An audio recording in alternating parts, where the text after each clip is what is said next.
siempre va a ser el mismo médico el que la atienda. Y Así guardar un es. estilo de uno mismo. Y como para terminar, quería mencionar el fin primordial de la historia clínica es facilitar la asistencia sanitaria del paciente, recogiendo toda la información necesaria para formar un diagnóstico y tratar de ayudar. Gracias. Así es. Así es, Helber. ¿Algo, algún comentario? ¿Algún comentario? Se abren sus audios. ¿Alguna cosa que añadan? ¿Alguna pregunta? ¿Alguna duda que tengan sobre lo que nos ha dicho Helber sobre la importancia y la definición de historia clínica? Chicos, chicas.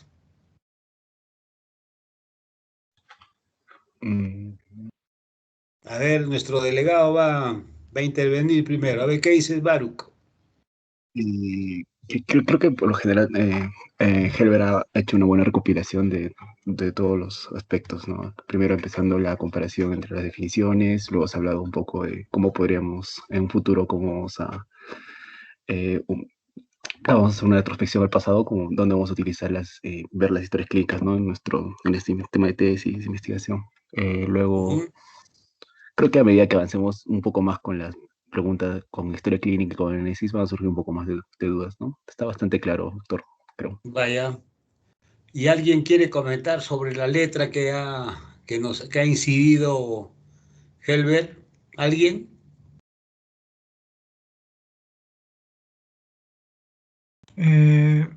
Podría decirse de lo que es doctor, de que si bien nos está diciendo de que debe ser con una letra legible, muchas veces en los diferentes servicios o como médicos, a veces la letra es fea, o sea, a veces no es legible, o lo cual no debería ser así y debería ser la letra más legible posible, que se pueda Así llegar a es. entender. Aunque no crean, por ejemplo, yo tengo una letra horrible que a veces ni yo mismo la entiendo. Entonces, ya me imagino que cuando a un colega quería revisar, porque uno cuando revisa la historia comienza a ver, ¿no es cierto? ¿Por qué ingresa? ¿Desde cuándo? ¿Por qué molestias viene? ¿Por qué síndrome? ¿Por qué enfermedad? ¿Qué tratamiento está recibiendo? ¿Qué se le ha pedido? Todo eso, ¿no? Entonces a veces no se le entiende.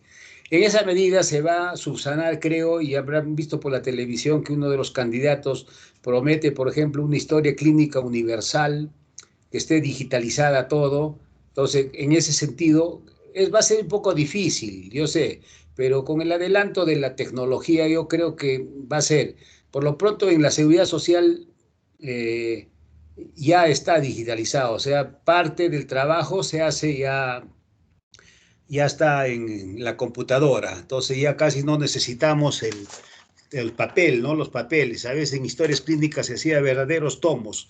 Tenían 2, 3 tomos, ¿no? Pacientes diabéticos, hipertensos, oncológicos, ¿no? Que tienen 1001 consulta, 1100 y más de hospitalizaciones. Entonces se hace pues un tremendo bodoque.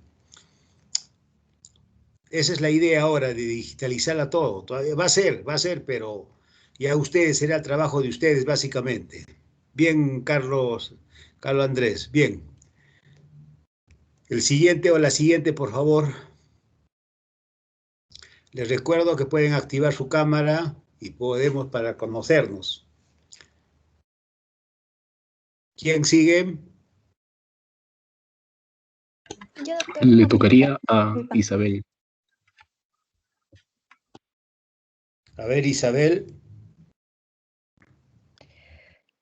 ¿Se logra visualizar, doctor? Partes de la historia clínica. Sí, doctor. ¿Cuál es tu apellido, Isabel? Mi nombre es Angie Isabela Ocola. Ya. Ya. Bueno, buenas noches, doctor, compañeros. Bueno, el día de hoy voy a presentarles lo que son las partes de la historia clínica. Muy bien. Ya, bueno, como ya vimos anteriormente en la parte teórica, hemos visto que la estructura general de la historia clínica consta de 11 apartados, que van a ser la hoja gráfica, la anamnesis, el examen físico, la evolución médica, órdenes médicas, el tratamiento, los exámenes de laboratorio, la evolución de enfermería, exámenes complementarios, la hoja de categorización social y finalmente la epicrisis. Vamos a desarrollar cada uno de estos puntos. Muy bien, Angie, eso es por lo general toda la estructura general, como dice ahí. Muy bien, perfecto. Chicos, miren, por favor, hagan de cuenta que están revisando, hagan de cuenta que están revisando la historia clínica. Y Angie va a comenzar ya parte por parte. A ver. Bueno, tenemos primero lo que va a ser la hoja gráfica. Esta hoja es importante ya que va a contener una escala donde vamos a graficar las funciones vitales. Como ya sabemos, van a ser la presión arterial, el pulso, la frecuencia respiratoria, la temperatura. Esta hoja gráfica es usualmente hecha por una enfermera y Así es. sí, habrá algunos casilleros, usualmente para 20 días, y en cada día se debe hacer 2 tomas. En la parte inferior se debe encontrar una parte en donde se va a evaluar el balance hídrico, especialmente para controlar los ingresos y egresos líquidos del paciente, así Así como es. también los tipos de sondas y catéteres para cada paciente que va a ingresar a la unidad. Bueno, Puede ser.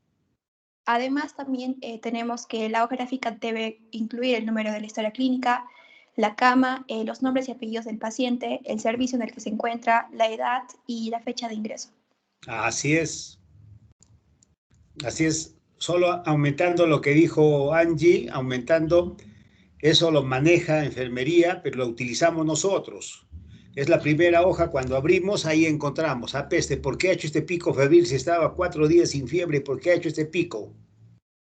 ¿No es cierto? Cercioramos, preguntamos a la enfermera, ¿es cierto? Sí, a ver, tomémosles nuevamente.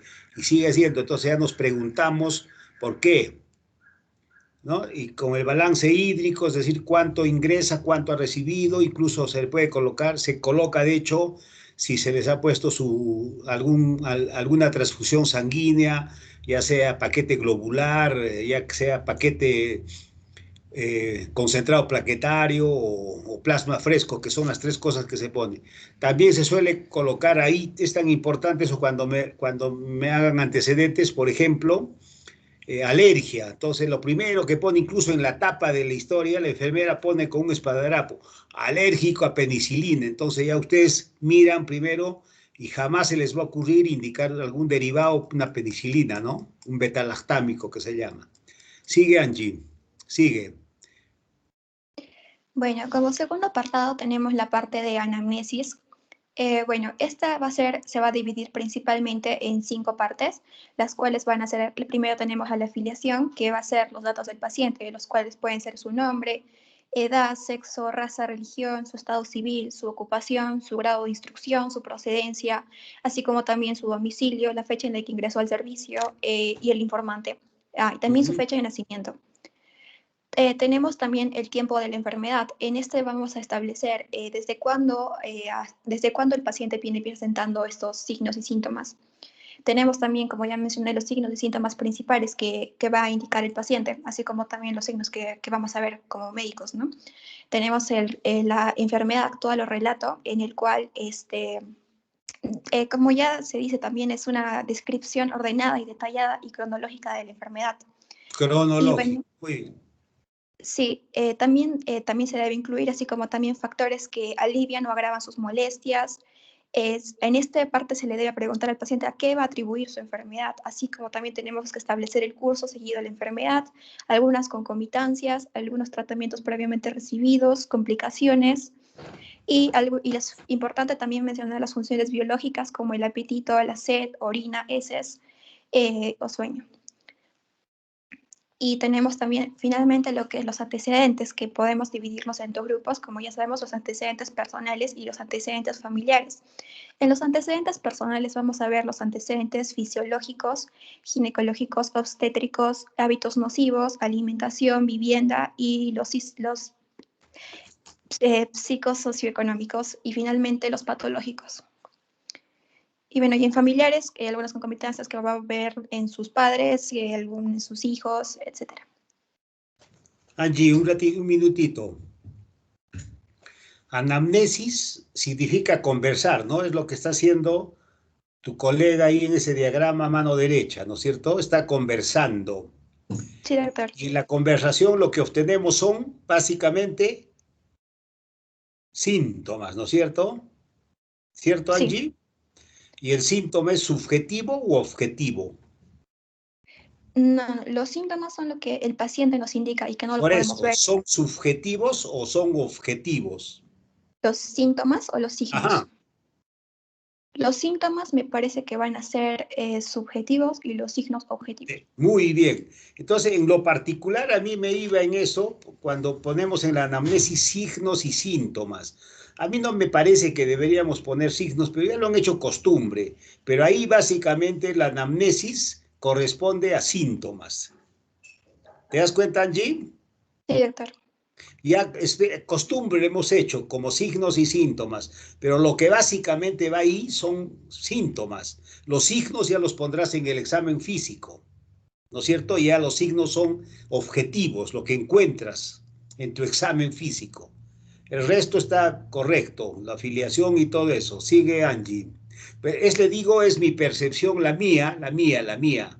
Pero en casi todas las historias he visto así signos y síntomas. No me parece, pero ya le hemos hecho costumbre, ni modo. Sigue. Continuando con la exposición tenemos la parte del examen físico. Y bueno, para realizar el examen físico se debe realizar, esto ya se ha establecido de una forma universal. Eh, Son 18 partes, en la cual la primera tenemos al general, en el cual también se debe tomar los datos de temperatura, la frecuencia cardíaca, respiratoria, la presión arterial, la saturación, su peso, su talla, su índice de masa corporal, así como también debemos tomar en cuenta su estado de nutrición, el estado de hidratación, su facies, su constitución, la posición en la que se encuentra, su tipo de marcha, etc. También tenemos a lo que Exacto, es, eso es lo que vamos a hacer nosotros, hasta general. Sigue sí, Angie. doctor, disculpe, no sé si tendría que especificar cada uno de estos o simplemente los menciono. Si quieres, léelos, pues, léelos. Si quieres lo que has preparado, dilo, tenemos tiempo. Ya, bueno, también tenemos el examen de piel, que es donde se va a establecer su temperatura, su color, si presenta algún tipo de pliegues, de algunos tipos de alteraciones, también se debe establecer las faneras, como ya sabemos, el cabello, las cejas, vello corporal, el tipo de uñas, etc. En la cabeza se debe establecer, principalmente son normocéfalas, si son simétricas, si el paciente presenta tumoraciones o dolor también. En los ojos se debe establecer si son simétricos, móviles. También se debe evaluar lo que son las conjuntivas palpebrales. Se debe evaluar los reflejos fotomotores. También un examen de pupilas debe establecer si son normorreactivas y la visión también importante. En el examen de nariz también podemos ver el tipo de pirámide nasal, así como también las fosas nasales y establecer si su olfato es conservado o se encuentra alterado. En el examen de oídos vamos a ver lo que son los pabellones auriculares. También tenemos algún tipo de también los exámenes de audición, así también tenemos que evaluar los conductos auditivos.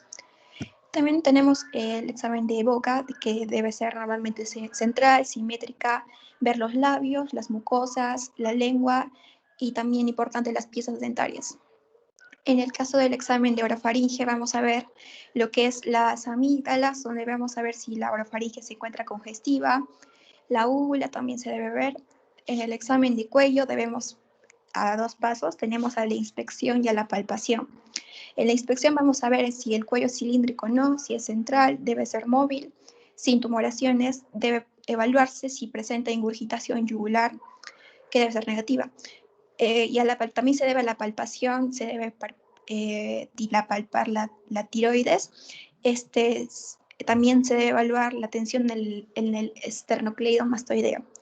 En el examen de tórax, mamas y aparato respiratorio, tenemos que también debe ser a los 4 pasos que ya conocemos, a la inspección, por ejemplo, si el tórax es móvil, es simétrico, si las mamas como deben ser eutróficas, me parece, y a la palpación se deben evaluar las tumoraciones, la amplexación y las vibraciones, y en la percusión se debe ver si el tórax va a ser sonoro Y a la auscultación se debe evaluar si presenta, como es normal, un murmullo vesicular o algún sonido laringotraqueal. En el caso del examen cardiovascular, también tenemos a lo mismo a los 4 pasos. A la inspección se debe evaluar la presencia del choque de punta, a la palpación, si presenta algún tipo de frenito cardíaco, a la percusión debe presentar matidez cardíaca, a la auscultación debemos encontrar ruidos cardíacos, una frecuencia cardíaca y pulsos periféricos persistentes. Tenemos el examen de abdomen. En el examen de abdomen se debe realizar a la inspección, si puede ser un abdomen voluminoso, un abdomen plano, un abdomen excavado, también puede ser. A la auscultación se debe evaluar la presencia de ruidos hidroaéreos. A la palpación debemos evaluar, bueno, son 2 tipos, superficial y profunda, donde evaluamos la tensión abdominal o también en la profunda la palpación de las vísceras. Y bueno, tenemos también a la percusión, donde vamos a evaluar la matidez del hígado, riñones, vaso, estómago e intestinos. Tenemos el examen urogenital, que es donde se evalúa lo que es el punto renoureteral, el superior, medio e inferior, así como también el punto costo vertebral. Tenemos la parte de columna vertebral y extremidades, donde tenemos que evaluar si la columna se encuentra derecha y no debe presentar desviaciones. Y las extremidades deben ser móviles y simétricas. Bueno, los linfáticos, si presenta algún tipo de partes voluminosas, evaluamos eso también. Lo rectal o neurológico, donde evaluamos también si el paciente se encuentra lúcido.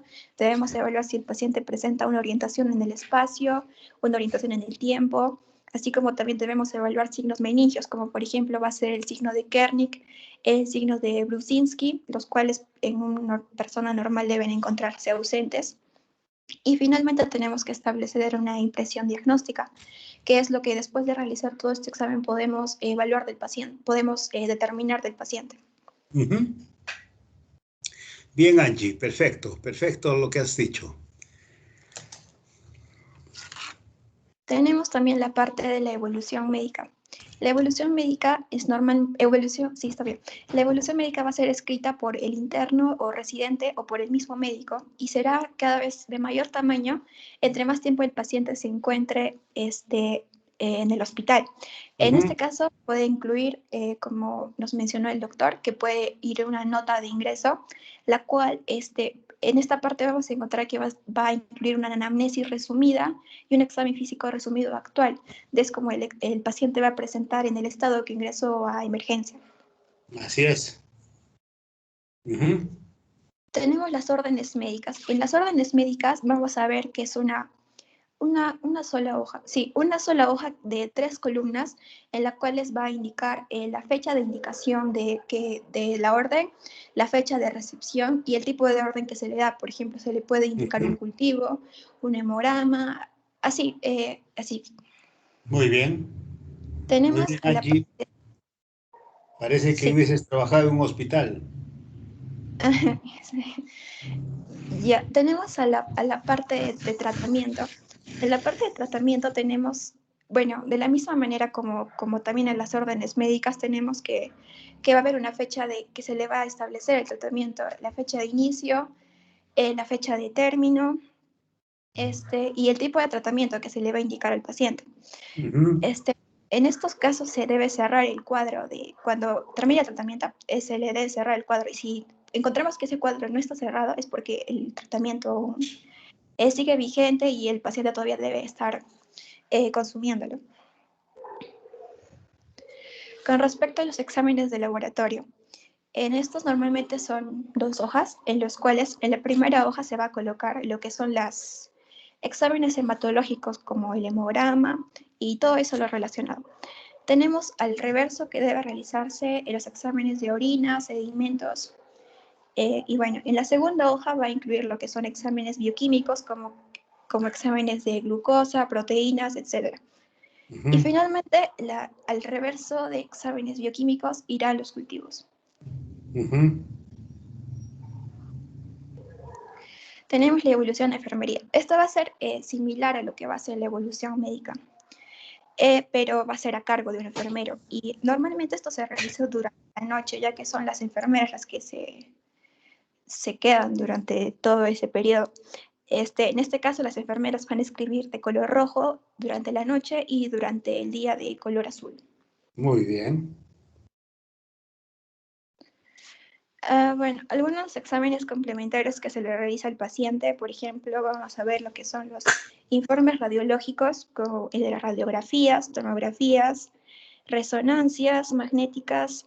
También se le puede indicar el electrocardiograma, los informes de las ecografías, las endoscopías, los electroencefalogramas y los reportes operatorios, etc. Angie, Sí, doctor. aprovechando de tu bonita imagen, ¿podrás agrandar ese electrocardiograma? Creo que ¿Será no, posible? doctor. No, dime si será posible.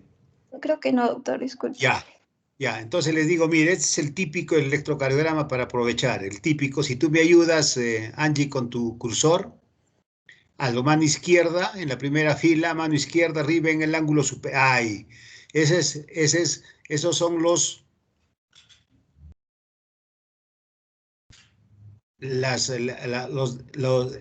clásica, un electrocardiograma de 12 derivaciones. Esas son las derivaciones. Ahí dice, lo que te falta es D1, ese es el D1. Más abajito, D2, ves con romanos, baja, ahí D2, y el siguiente es D3. Esas son las bipolares de los miembros, porque une los miembros superiores con o el miembro superior izquierdo con el inferior izquierdo y el inferior izquierdo con el derecho. Es el D1, D2, D3, D de dado. Después sigue arriba, en la línea de arriba. Esas son monopolares de los miembros. Si están haciendo fisiología, ahí está. ABR del brazo derecho, baja. ABL, brazo izquierdo. Y ABF, pie izquierdo, de foot. ¿Sí? ¿Me entiendes? Después el resto pasa la siguiente, B1, V1. Esas son las precordiales, que son 6, ¿no? B1, baja. B2, B3, baja. B4, B5, baja. B6, baja, y ya está.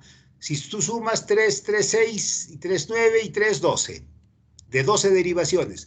Y la de abajo es una D2, o sea, la que está en el segundo peldaño de mano izquierda, es una D2 larguita que siempre hacemos tomar. Te das cuenta que solo cada punta que ven en cada derivación significa la actividad cardíaca. Si ustedes ven en las chicas en D1, D2, D3, solo hay 2 o 3 QRS, ¿no? Pero si ustedes ven acá, en la de abajo ven 1, 2, 3, 4, 5, 6, 7, 8, 9, 10, 11, 12. Es más larguita. ¿Me entienden? Es para aprovechar. Eso es un electrocardiograma, el típico, desde hace muchos años, que nos ayuda mucho, nos ayudó bastante y nos seguirá ayudando, yo creo que por muchos años más, es el electrocardiograma. Muy bien, aprovechando tu diapositiva, Angie, sigue. Sí, doctor. Tenemos lo que es la hoja de categorización social que bueno, ya no se utiliza mucho actualmente. Y bueno, también sí se puede tener, ya que en el MINSA me parece que va a ser lo que es el SIS, el Seguro Integral de Salud. Tenemos la parte, y finalmente tenemos la parte de epicrisis. La parte de epicrisis se debe realizar bajo 3 condiciones principales. Uno, cuando se da de alta al paciente, cuando se transfiere a otro servicio o cuando el paciente fallece. Y va a presentar dos partes importantes. Uno va a ser el encabezado, en el cual va a incluir lo que es el nombre, la edad, el sexo, el número de la historia clínica, la fecha de ingreso y la fecha de egreso. En la parte de desarrollo vamos a encontrar lo que es el resumen de la anamnesis, la enfermedad actual que padece el paciente, los antecedentes personales familiares, pero solo los importantes, no todos. El resumen del examen físico y diagnósticos que el paciente ya presentó antes al ingreso. Exámenes auxiliares más importantes, los tratamientos recibidos previamente, la evolución, si en este caso debe ser si es favorable o desfavorable. Si es desfavorable es porque falleció. Y también tenemos finalmente lo que son las indicaciones médicas y también también la firma del médico. Eso sería todo, doctor. Gracias. Muy bien, Angie. Muy bien. Bien, Angie. ¿Comentarios? ¿Comentarios? ¿Preguntas?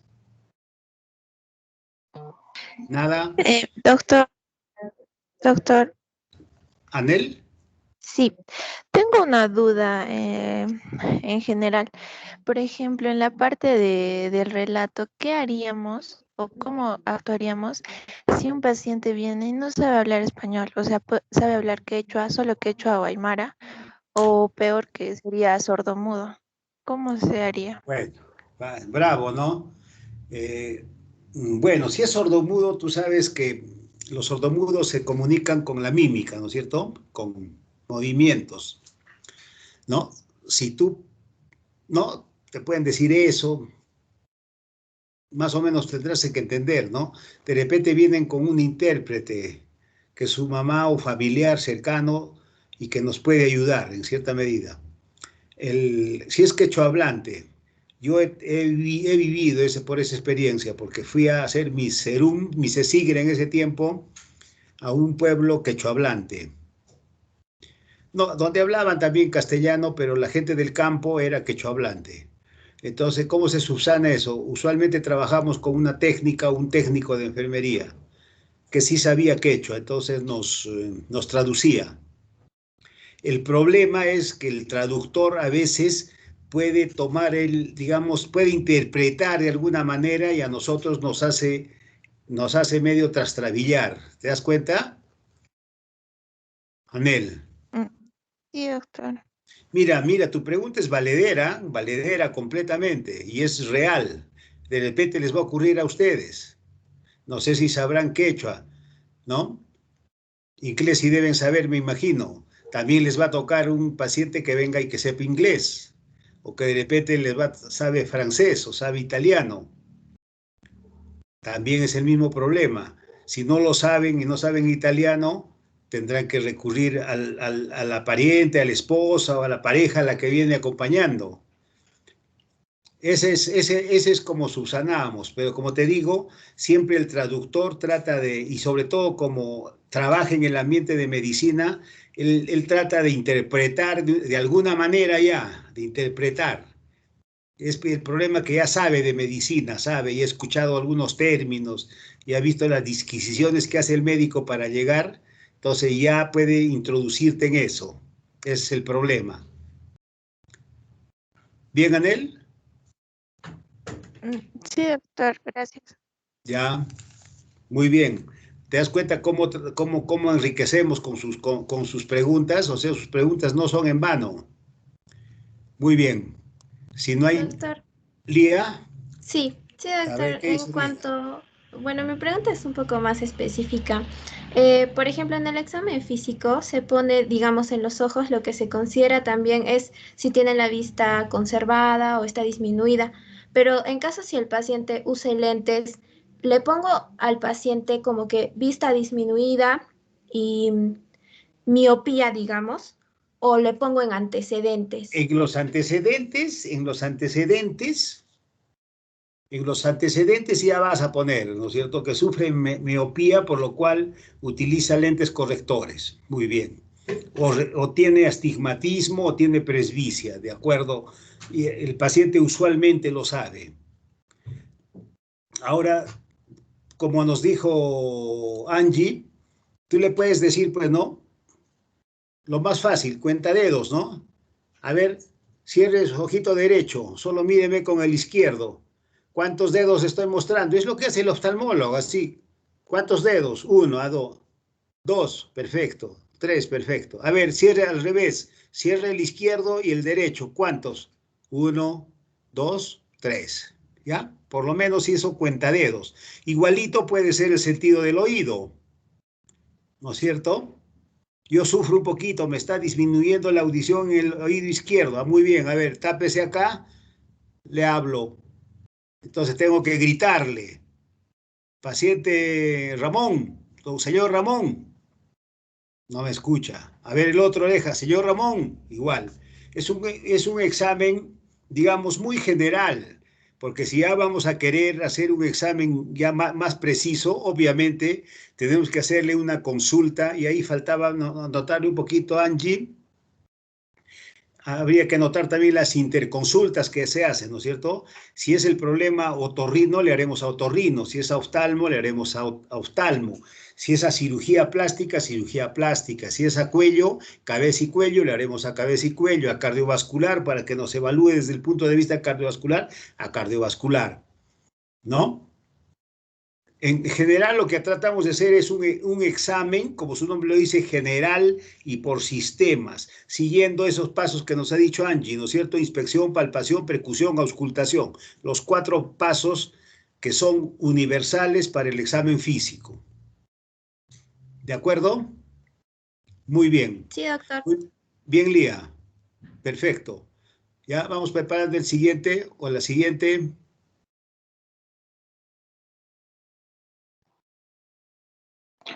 Sí, doctor. Compartir ¿Quién? pantalla. Renata, doctor. Renata. Muy bien, Renata. Bienvenida, Renata.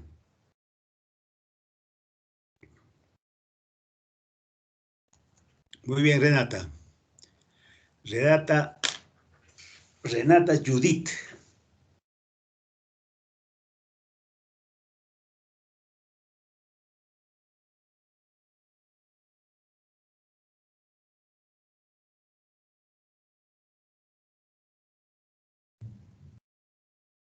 Vamos, Renata. Sí, doctor. Estoy buscando el documento, perdón. Ya.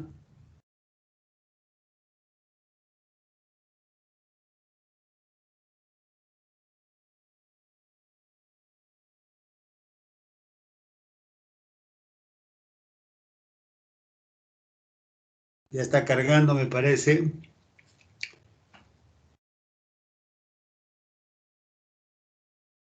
Anamnesis, importancia, estoy leyendo, creo.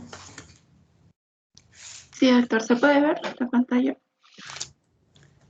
Sí, importancia de la anamnesis Noriega Cáceres Renata Judith. Ok, doctor. Gracias. Buenas noches, doctor. Anamnesis, Buenas noches, definición e compañeras. importancia era. Bueno, sigue. Ajá, sí. Ya. Bueno, comenzaré con Definición. la Ahí definición de está. anamnesis. Ujú. Bueno, la anamnesis es un diálogo o interrogatorio entre el médico y el paciente, cuya finalidad es obtener datos útiles para diagnosticar y tratar al paciente. Perfecto. Otra definición es también que es el arte de averiguar y conocer a través del relato oral, gesticulaciones o apariencia del paciente, datos fundamentales para el diagnóstico de la enfermedad actual, siendo necesario que se establezca una comunicación que sea bidireccional entre el paciente y el médico. Esta puede ser directa cuando hablo personalmente con el paciente y él me proporciona los datos, o de manera indirecta cuando los datos son proporcionados por otra persona, puede ser su pariente más cercano o la persona que lo trae. Muy bien, Renata. ¿Me permites una palabrita? Sí, doctor. Para resaltar una cosita que has dicho muy interesante. Una palabra es el arte, es un arte realmente. La anamnesis, como el examen físico, es un arte. Qué bueno ese término.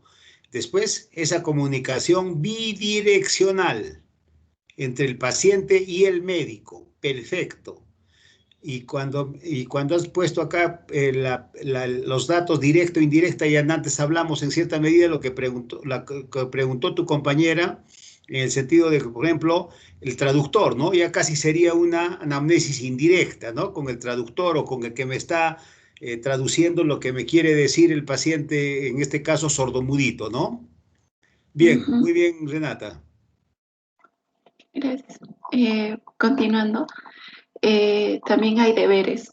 El deber del paciente es colaborar en la asistencia, facilitar los datos sobre su salud de una manera legal y verdadera. Cambia tu, Y, ok, uy, creo que no se me pasó eso. Bueno, bueno, se me ha pasado ponerlo, pero también el deber del profesional de salud, en este caso el médico, es de cooperar en la creación y el mantenimiento de una documentación clínica ordenada y secuencial en este proceso asistencial. Las partes de una Renata, anamnesis. sería como deber del paciente, como deber, como obligación. ¿Qué término le pondríamos más eso? Un Bueno, término, sería óptimo, ¿no? Que el paciente hable con la verdad, ¿no? Sobre su estado de claro, salud y que no es omita la nada. idea, que el paciente vaya, hable con la verdad. Ahora ya vamos a saber que hay pacientes manipuladores en los siguientes, ¿no? En los siguientes temas. No, te Sí, digo, si doctor. realmente es un deber, es una obligación del paciente dar. Yo creo que en cierta medida, y encomilladito quizás, podríamos poner que es obligación, porque para eso va pues el paciente, ¿no es cierto? A expresarle al paciente sus molestias y a dejarse examinar, obviamente, ¿no? Ese es. Pero Claro. cada paciente es un mundo aparte, como vamos a ver, es un mundo aparte. Claro. Listo, sigue. Ok. La anamnesis tiene partes, como lo mencionó mi compañera, que es la afiliación, la enfermedad actual, las funciones biológicas y los antecedentes, que son personales y familiares. Con respecto a la importancia, es muy importante, ya que una anamnesis bien hecha nos permite hacer el diagnóstico en más del 50% de los casos y constituye la base de la relación médico-paciente.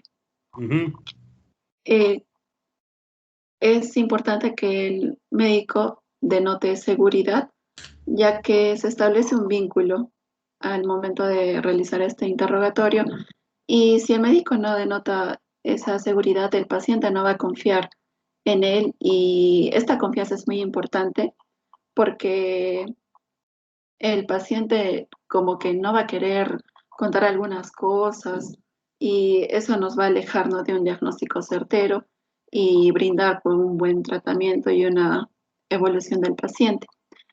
También es importante saber escuchar, dejar que el enfermo exponga libremente sus molestias y también mostrar el interés, o sea, ser empático, ¿no? con el paciente, con el enfermo. Y también es importante tomar el control en la entrevista y preguntar en un orden lógico. Es importante también usar un lenguaje fácil, según también el grado de instrucción del paciente Así es. y no usar también términos técnicos. Así También es. es importante no influir en las respuestas del paciente y anotar discretamente lo que el paciente nos diga, ya que a veces el paciente puede intimidarse o pensar a que no le prestamos la atención debida, ¿no? Así al es. que le está quejando. Y bueno, también no puede, por ese tema, se puede sentir avergonzado y no nos cuenta, ¿no? Todo completo y también nos aleja del diagnóstico. Y también la intervención del médico frente a un paciente que es poco explícito, ¿no? O sea, tratar de guiar al paciente y como quien dice, sacar, ¿no? de a cucharitas la información. Qué buen término. Y también mirarlo, ¿no? Siempre es bueno mirarlo a la cara y tener cuidado con el lenguaje no hablado, ¿no? No hacer gestos raros, ni gestos de asco, ni nada por el estilo. No saben ustedes cuán importante es eso lo que nos ha dicho Renata. Eso sería todo, doctor. Muchas gracias. A ver, descríbeme tu figura de arriba, la imagen de arriba. Esta. Las dos, bueno, las dos. Bueno, la de abajo. De todas esas características que me has dicho, ¿le falta alguna al médico? Acá. ¿Lo notas seguro o no lo notas seguro? Yo sí lo noto seguro, doctor. ¿Lo notas que muestra interés? Sí, porque veo que le está explicando, ¿no? A la paciente. Así es. O sea, ¿está tomando el control? ¿Sí o sí? Sí, sí está tomando el Así control. es. Entonces le está explicando, se ha llegado, le está explicando que era una radiografía, me parece, ¿no? Y la paciente está muy atenta. Ujú, Eso es lo importante, ¿no? Está muy sí. atenta. Y Ujú. abajo, Abajo también la doctora está mostrando interés por el paciente, por la interés, ¿no es paciente. cierto? Tanto es así Ujú, que le coge la mano en forma amigable, ¿no? Para decirle, soy tu amigo o soy tu amiga. Como yo les he dicho al exacto, comienzo, yo soy más que su docente, soy su amigo. Entonces, para romper ese hielo que exista entre el paciente y el médico. ¿Sí? exacto, doctor. Sí, Perfecto. Bien, muy bien. ¿Terminaste, Renata? sí, sí, doctor, eso Muy bien. sería todo. ¿Algún comentario sobre esto?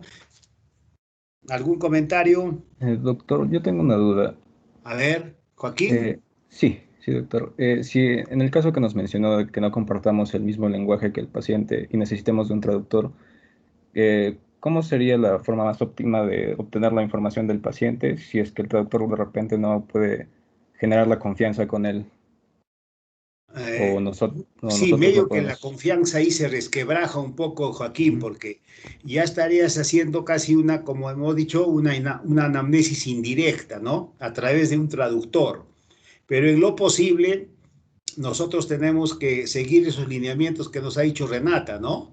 Mirando al paciente, dándole confianza, dándole a entender que comprendemos, pues que no sabemos, pues él es quechua hablante y uno no lo es, ¿no?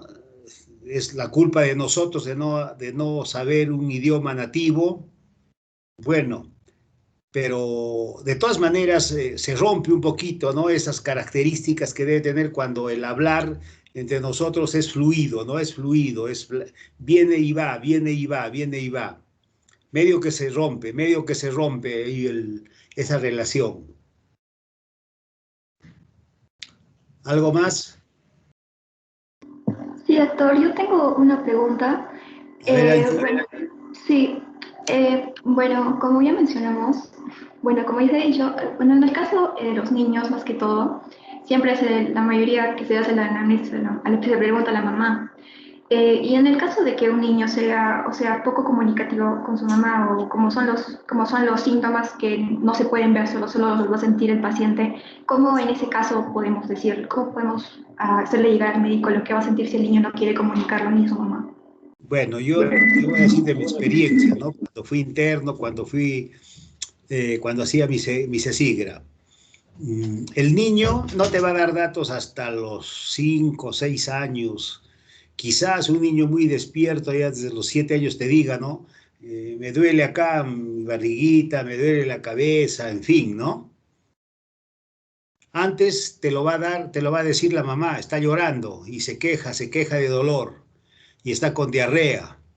¿No es cierto? La mamá tiene que ser. Entonces, más o menos ahí esos lineamientos que dijo, que mirándole de frente, y al niño casi, porque no, el niño no va a entender que estés más bien mirándolo de frente, lo vas a asustar de repente, porque ya sabe, como todo esto, la gente dice, oye, no llores porque te llevo donde el médico, ya, entonces nunca digan eso, ¿no? Ni a sus sobrinos, ni a sus, no le digan eso porque hay esa situación que el niño cuando va y mira al médico, le pone el bajalengua en la boca, comienza a gritar, ya sabes, muerde y no se deja examinar. Entonces, la situación tiene que ser y ahí con la mamá. O sea, con la mamá y hay que mirarle. La mamá tenemos que mirarla como paciente. Entonces, tenemos que infundirle la confianza a la mamá, ¿no? A la mamá. Todas esas cosas que nos ha dicho Renata, que nos ha dicho Angie mismo, eso tenemos que influir a la mamá. O el anciano, ¿no es cierto? El anciano que viene con compromiso y viene con demencia senil, no va a decir, solo nos va a decir, mi papá no está comiendo, está vomitando, no come. Entonces, suponemos que hay algo, ¿no es cierto? Hay algo, ¿por qué no come? ¿Será un dolor abdominal? ¿Será un proceso infeccioso? ¿Una infección urinaria? ¿Qué puede ser? Ya son situaciones que van a ver ustedes, evidentemente, van a verlas en su carrera con toda seguridad. ¿Algo más? Doctor, también es bueno saber reconocer los objetivos en la relación de un médico-paciente, que es como que reconocer la necesidad de una buena relación, también aprender a tratar al paciente, considerar sus ideas, sus creencias, y también Sí. conocerse, no solo de una manera, digamos, profesional, sino también de una manera humana. En lo posible no contradigas, no discutas con el paciente. Acepta todo lo que te dice. Hasta un insulto puedes aceptar. Porque si tú vas a responder, Helber, insulto por insulto, a Dios se arruina todo. Van a terminar en una pelea y donde vas a perder, evidentemente quien pierde es el médico o el entrevistador. Sí, ¿No? doctor. Hagamos de cuenta que lo que dicen siempre, ¿no? El cliente siempre tiene la razón. En este caso, nuestro cliente, había la idea de cambiar ese término del paciente, porque paciente significa que sea pacienzudo, que tenga, ¿no? Se siente ahí esperando 1 o 2 horas por cliente. En algún tiempo ya no debía decirle paciente, sino cliente. Entonces, como te digo, el cliente siempre tiene la razón. Y cuando hay la queja, siempre se le hace caso a la queja. Obviamente que uno hace el descargo por escrito de la queja y ahí en eso pasa, ¿no? Con eso además el paciente también ya se queda satisfecho porque ya escribió, dijo, no, el doctor Helber me atendió mal. Listo, ya se siente con eso satisfecho. Y hay incluso el libro de quejas, no se olviden, en todas las instituciones por ley hay el libro de quejas. Y estamos en la obligación, eso está usualmente en admisión. Entonces, cuando va, le dice, señorita, por favor, quiero el libro de quejas, me tengo que quejar, ya, listo, hay que entregarle, es obligatorio, por ley. Entonces, vamos a ver toda la cantidad, la diversidad de tipos de pacientes que vamos a ver en la medida de lo posible.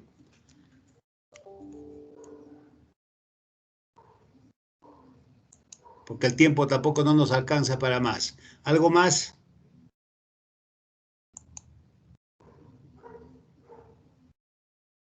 Muy bien.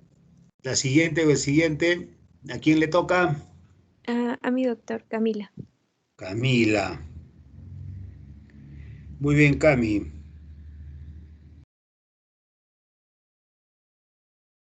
Ya se puede ver. A ver, sí, anamnesis. ¿Qué era? Síntomas, la parte de síntomas. Ya, bueno, hoy voy a hablar acerca de la parte de los síntomas de la anamnesis. Y primero voy a hacer la diferenciación entre los síntomas y signos, como también anteriormente he mencionado. Los signos van a ser manifestaciones objetivas que vamos a poder observar durante el examen médico y son de carácter fiable. Y mientras que los síntomas van a ser subjetivos y viene a ser todo lo que el paciente nos va a indicar que siente. Cami, este es el cuarto tema, ¿cierto? Sí. Ahí era comunicación con el paciente, ¿no? Vestimenta, aspecto, flexibilidad y especificidad. ¿Así te Sí, dijeron? sí, es que pusieron síntomas ahí, pero sí, sí he hecho eso, lo de comunicación ahorita al Sí, inicio. anamnesis, sí, sí, seguimos ahora con la parte de anamnesis, que son síntomas. Muy Sí, bien. bueno, ya. Ahora vamos a enfocarnos en tener una buena obtención de los síntomas del paciente y bueno, vamos a decir algunos puntos que debemos tener en cuenta para poder obtenerlos de una manera adecuada.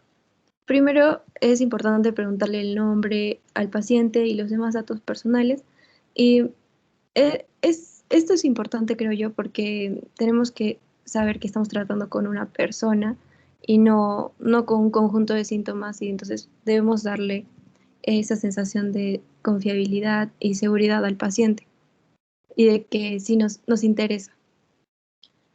Luego, es importante realizar diferentes preguntas como cuál ha sido el motivo de su consulta, cuándo empezó a sentirse así o cómo fue el inicio de su enfermedad. Y en caso que el paciente esté refiriendo dolor, preguntarle cómo lo describe o que señale en qué parte es donde le duele, o si es que ese dolor se irradia hacia otro lugar, qué tan fuerte es el dolor, poniéndole una escala, por ejemplo, del 1 al 10.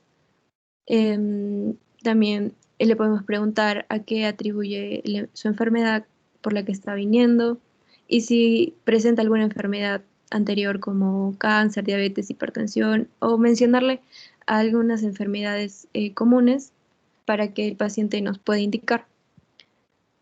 Bueno, ahora voy a mostrarles un video de un ejemplo más o menos cómo debe ser la comunicación entre el médico y el paciente para poder obtener de manera adecuada los síntomas que va a referirnos el paciente. Muy bien, a ver.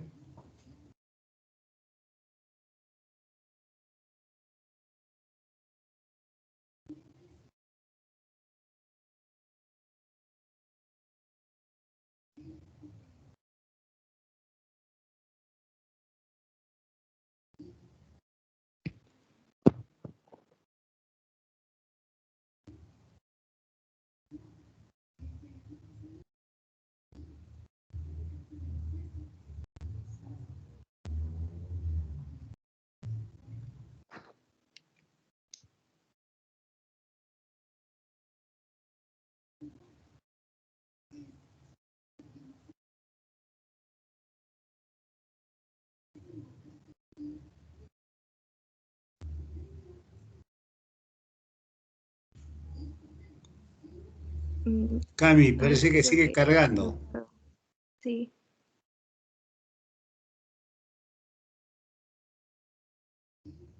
Le voy a tratar de mostrar al final. ¿Ya? Ya. Ahí está, la Bueno, presentación. ajá. Bueno, ahora voy a tocar el tema de la vestimenta profesional y el aspecto, lo cual es importante, ya que eso también va a decirle mucho al paciente acerca de, bueno, le va a dar confiabilidad y eso. Usualmente los médicos pueden usar, ¿no?, una ropa formal o medianamente formal, acompañado siempre de la bata, que esté limpia, que se vea, que tenga un buen aspecto. También se puede observar algunos médicos que optan por utilizar el uniforme típico azul, que bueno, también debe estar limpio y siempre acompañado de la bata, ¿no? En caso A de ver, las... Cami, vuelve un poquito, vuelve anteriormente. Bueno, sigue, ya sigue. No te quiero cortar. Bueno, el aspecto es parecido, ¿no? Debe tener una buena presentación, limpia, debe estar peinado, aseado, para darle más seguridad al paciente. Bueno, el paciente va a observar también cómo es que el médico se ve porque es lo primero que va a observar y de alguna manera le va a dar seguridad o confiabilidad acerca de cómo es que se trabaja.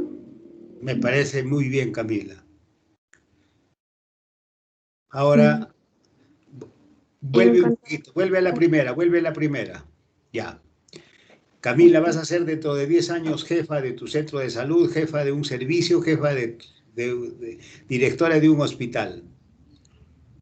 ¿Tú exigirías estrictamente que venga, por ejemplo, en esa forma el médico que está a la izquierda? Em, yo creo que sí, porque debe tener una buena presentación para poder atender a los pacientes. ¿Y tú notas que los de la mano derecha están mal presentados, mal vestidos? No, por eso mencioné también que algunos otros médicos también optan por vestir con el uniforme Por eso, clásico. por eso, Cami, te preguntaba, ¿tú aceptarías a los 5 médicos que están a la derecha? Sí. Sí, yo también aceptaría. Porque ahora se han puesto de moda desde hace algunos años los scrubs, ¿no? Primero vinieron a los residentes, casi el 100% de residentes lo primero que hacen con su primer sueldo se compran su jueguito de scrub y que sean americanos mejor.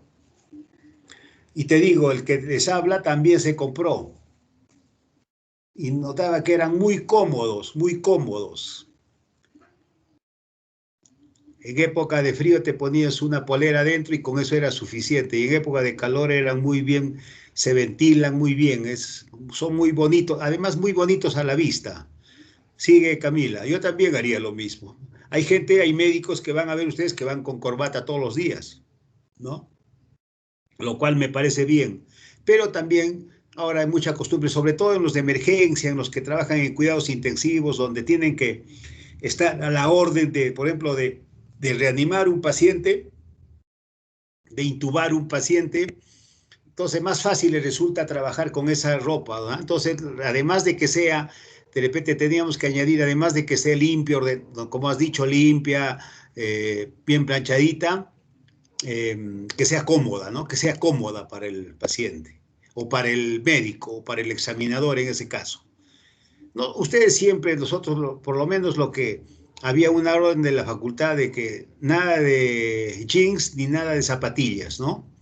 Y siempre iban con su mandil, pues con su guardapolvo bien limpiecito, si no me puedo quejar.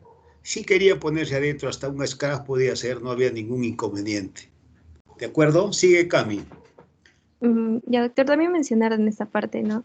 De que también el médico más o menos va a elegir el tipo de vestimenta de acuerdo a su especialidad. Por ejemplo, si es un médico que va a hacer solo consultas, mayormente utiliza la ropa así formal o ¿Ya? medianamente ¿Sí? formal Muy, y muy los cierto, médicos Camila, muy que cierto. están más en emergencia o en cirugías utilizan el otro uniforme. Sí, sí, así Mm, es. Ya, bueno, en cuanto a la flexibilidad, creo que se debe dejar que el paciente presente sus molestias o los síntomas sin interrumpirlo, sin cortarlo, sin tratar de corregirlo, Así como te para estoy interrumpiendo yo, no eso, ¿no? y Ya sigue. para que pueda expresar de una manera adecuada el paciente lo que está sintiendo y no, no, no perder esa confianza, ¿no?, con el entrevistador o con el médico. Debemos escuchar al paciente sin apurarlo, sin tener que estar haciéndolo sentir incómodo. Y también es muy importante dar esa sensación de confianza y seguridad con el paciente porque eso es lo que nos va a dar todo, porque si es que el paciente no se siente en un lugar seguro o en un ambiente de confianza, posiblemente no nos cuente todo y Ujú. no vamos a poder llegar a un diagnóstico de una manera adecuada. Y bueno, eso sería todo. Pero voy a Muy bien. tratar de que el video se pueda ver. A ver, ojalá.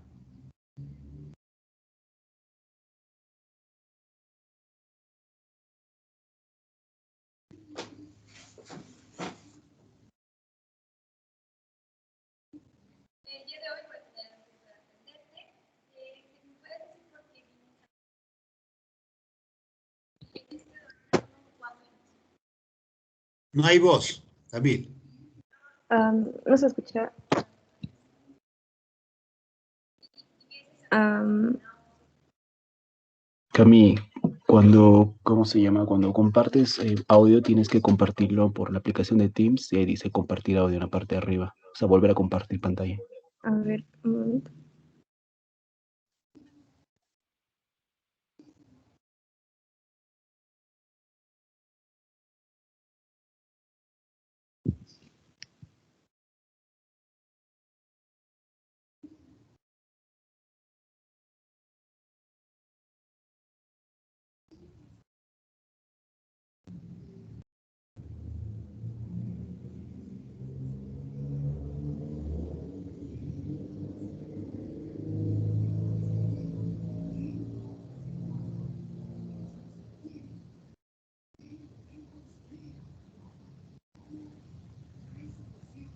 No hay voz, Cami.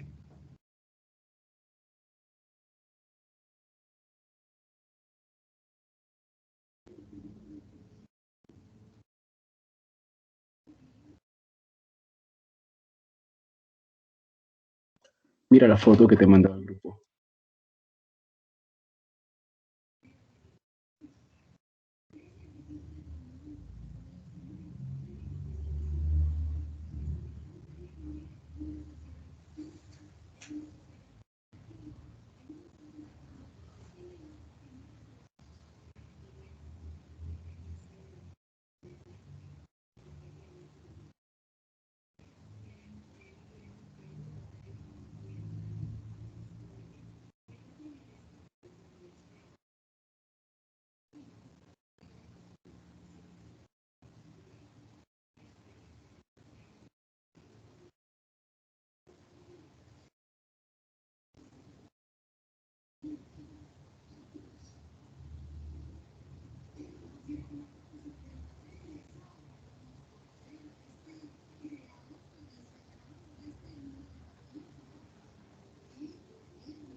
Doctor, mi compañera me acaba de decir que no puede activar su micrófono. Ya.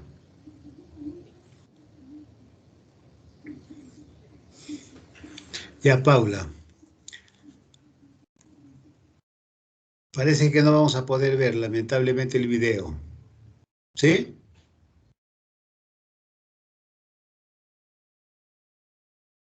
¿Sí? ¿Así es?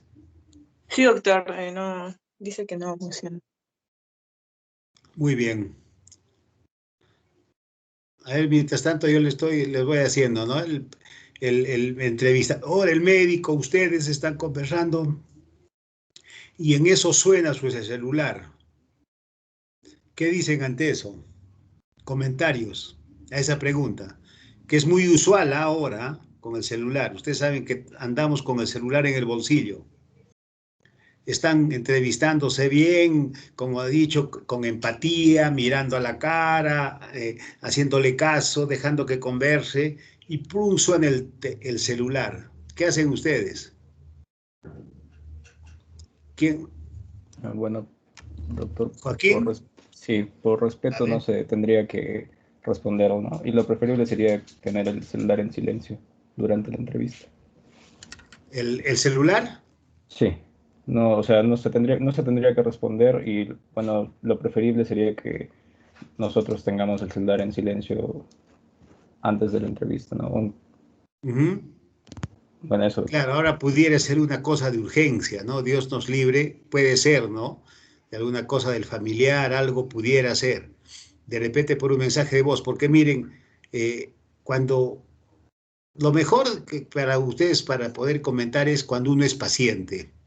Yo estuve alguna vez de paciente, estaba con una doctora muy educada, muy buena persona, pero estábamos en plena conversación y ¡pum! Sonó el celular. Y ella obviamente contestó y comenzó así, mañana me lo preparas, que esto era una paciente, parece particular, era sala de operaciones. Entonces, uno se siente mal, de verdad, ¿ah, Joaquín? Uno se siente mal, porque te deja en la mitad, digamos, estás conversando y te deja. Muchas veces ya la doctora mismo pierde la hilación o el mismo paciente y la hilación. Ah, ¿en qué quedamos? Ah, sí, ya, nuevamente, ¿se da cuenta?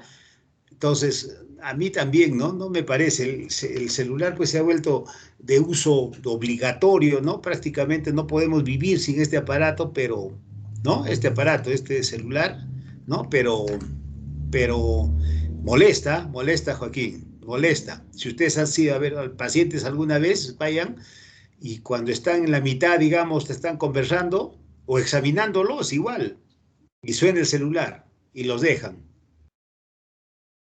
Es bien difícil eso, ¿eh? Como les digo, se ha convertido en un arma, pero en un instrumento básico para nuestra vida. Muy bien. Muy bien, Cami, entonces, el siguiente o la siguiente. Yo, doctor. Lía. Lía. Sí, doctor. ¿Ya se puede ver? Lía Valeria, sí. Anamnesis, comunicación con el paciente. Bueno, también tiene que ver mucho ya con parte de lo que hemos conversado, ¿no? Sí, sí, doctor. Pero en comunicación es lo mismo de lo de atrás, sino que era acá claridad, sutileza, aceptación, empatía, ¿no? Sí, un poco Ya, más a ver. específico. Bueno, habilidades, bueno, lo he de alguna manera clasificado, o sea, tomando como guía 3 grupos para habilidades para la expresión, para la observación y para la relación. Ah, qué bueno, repite eso, Lía, por favor. Lía, repite, por Habilidades favor, para la esas observación habilidades. Sí, parece que el audio está llegando retrasado. Habilidades para la expresión, para la observación, para la relación empática. Ya, qué Las bueno. Dentro de las habilidades para la expresión, bueno, primero tenemos introducir la entrevista. El médico tiene que explicarle al paciente cuál ha sido el motivo de esa cita que van a tener y también la importancia de su colaboración para poder obtener la información necesaria para un buen diagnóstico. Muy bien. En cuanto a la claridad en el lenguaje, pues tenemos que adecuar el lenguaje al nivel cultural y también al nivel de comprensión del paciente. Se debe Ujú, usar un vocabulario que no incluya palabras difíciles o tecnicismos, porque esto hace que el paciente no pueda expresar bien su estado actual o puede ser que dé una información distorsionada. ujú. En cuanto a las preguntas, bueno, primer punto es no hacer varias preguntas a la vez, no en una. Hay dos tipos de preguntas, las preguntas abiertas que se utilizan al inicio de la anamnesis, son respuestas no limitadas porque el paciente se puede explayar con total libertad. Por ejemplo, ejemplos es por qué motivo esto está ingresando, a qué se debe su visita, en qué puedo ayudarlo, qué es lo que usted siente. Y en Ujú. cuanto a las preguntas cerradas, pues son respuestas limitadas. Esto nos va a ayudar como para dirigir la respuesta, para conseguir la información que necesitamos y completar la orientación diagnóstica o precisar un síntoma. Esto es bueno porque evita la divagación del paciente, pero también le quita su espontaneidad, ¿no? De alguna manera la libertad de expresión. Y tiene Acep- su secuencia, Liz. O sea, primero que lo dejas que sea abierta y después ya vas a lo cerrado, o eso puedes juntar una, viene la otra. ¿Puede ser? ¿Cómo crees, Lía? Yo creo que sí, yo creo que se puede mezclar. Primero saber en general, Ya, digamos, em, a ver, por ejemplo, eh, las preguntas cerradas son generalmente sí, no. Digamos, le ya, dolía mucho la cabeza y tuvo algo más y va a decir sí o no. ya. ¿Sí? ¿Está bien? O sea, lo dejaría primero que se explaye libremente, ¿no es Sí, cierto? Y claro, por para de ejemplo, alguna, si le diría, ¿cuánto le duele? ¿Mucho, poco, sí, poco, moderadamente o mucho? ¿No? Ya es una sola palabra. ¿Sí? Me parece bien, Lía. sí. Sigue. Aceptabilidad, bueno, es demostrar el respeto al paciente como persona, pero en un sentido súper amplio, respetando sus creencias, sus ideas políticas, sus preferencias sexuales, culturales, y también no reprocharle su conducta. Además, se debe evitar entrar en discrepancias, evitar discutir con el paciente. Parafrasear. Bueno, es la repetición en las palabras del médico de lo que ha dicho el paciente. Y esto va a ser bueno porque va a dar la posibilidad de que se corrijan errores o malinterpretaciones. En cuanto a la síntesis, bueno, se puede expresar las ideas centrales de un asunto y resumir en breves palabras. Por ejemplo, al final, a veces de la consulta, el paciente aclara los puntos, vuelve a repetir lo que ha dicho, pero en palabras como que más simples. Lía, Bueno, eso de parafrasear, muy interesante lo que has dicho, ¿ah? Tú en la historia clínica, en tu anamnesis, puedes poner, ¿no? Digamos textualmente lo que nos ha dicho el paciente.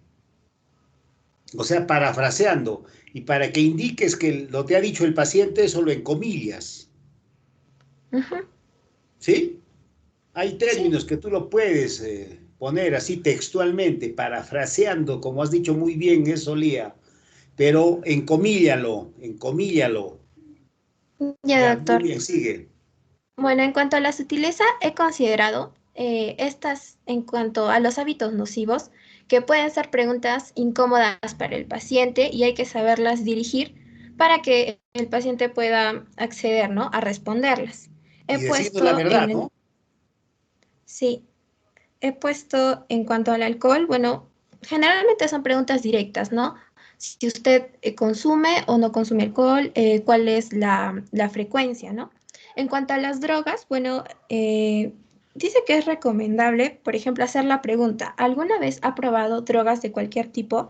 Porque cuando se habla del uso de sustancias, la palabra probar puede conllevar a un estigma menor que usar, o sea, como que no se ve tan mal y el paciente tampoco lo toma así.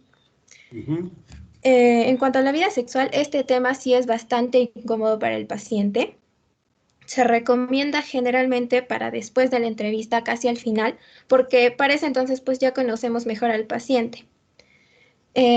Para averiguar sobre la importancia de esta área, bueno, debemos abordarla de manera abierta sin mostrar desaprobación o algún tipo de censura. Por eso es que se hacen preguntas abiertas para evitar respuestas de sí o no, sin calificativos o sin perjuicios. Además, una pregunta abierta que proporciona una comodidad, por ejemplo, es decirle al paciente, me gustaría que me platique acerca de su vida sexual, porque esta forma de pregunta da por hecho que la mayoría de personas tiene su vida sexual activa y que esto es aceptable y es muy normal.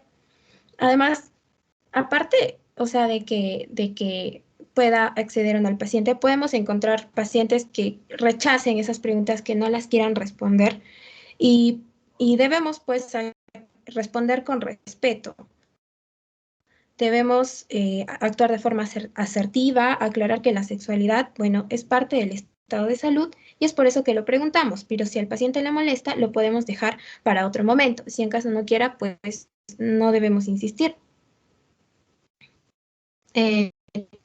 También tomar en cuenta que a veces lo que le incomoda al paciente en este momento, que soy una señorita, de repente me pregunta un varón y me voy a poder sentir incómoda, ¿no? Bueno, en cuanto a los adolescentes, es importante saber los métodos anticonceptivos que usan, su forma de prevención y preferible no preguntar delante de los padres o de los acompañantes. Habilidades para la observación. Lía, no cambies porque has entrado a un tema bien difícil sobre adolescentes y sobre su vida sexual, ¿no? Entonces, si eso, a ver, te pregunto, ¿qué harías? Va la adolescente, una chica, una chiquilla de 13, 14 años, y entras a eso porque necesitas saber, porque más o menos te está inclinando esa la posibilidad de que venga del ámbito ginecológico, obstétrico, sexual. ¿Qué harías con los padres? ¿Los harías retirar? Porque dices ahí no preguntar delante de los padres. Bueno, eso sería en cuestión cuando no comprometa la salud del paciente, pero yo creo que sí compromete, sí debemos informar a los padres, que son, bueno, los que cuidan, ¿no? Los apoderados. Por ejemplo, estás sospechando que sea un embarazo, porque ya te he dicho, parece que no me ha bajado la regla, no me ha venido mi menstruación en este mes. En Y ya ese caso, llegas a la conclusión que es un embarazo. Si es adolescente, ¿le dirías no a los padres? yo creo que sí. Así Sí, se yo sí les arrodille diría. así se arrodille el adolescente que te va a decir no le diga, no le diga. Yo creo que estás en la obligación de decirle, ¿no? Porque es Sí, además una menor de edad. claro. Sí, bueno, me refería más que todo a, digamos, si le duele la cabeza o, bueno, No, otro no, tipo de síntomas que no se comprometan, ¿no? Bueno, sí, porque es un poco incómodo hablar delante de los padres. no, pero te digo, eso es un hecho que lo vas a ver. Yo lo que les aconsejo a todos ustedes, cuando cuando van a examinar a un adolescente, varón o mujer, siempre háganlo que con una persona, con papá, la mamá, el tío o el hermano mayor, la hermana mayor, que esté presente viendo, ¿no? Porque después de eso se viene a falsas conjeturas, ¿no? Que me hizo tocamientos o me hizo preguntas descomedidas, ¿no? Pero si hay una persona mayor que está, no les van a poder decir, porque hay de todo, se encuentra de todo en esta viña del Señor. Entonces tengan cuidado. Y si es adolescente, así la niña les ruegue y llore, le grite, que no le diga, pero creo que estamos en la obligación de decir, porque en primer lugar es menor de edad.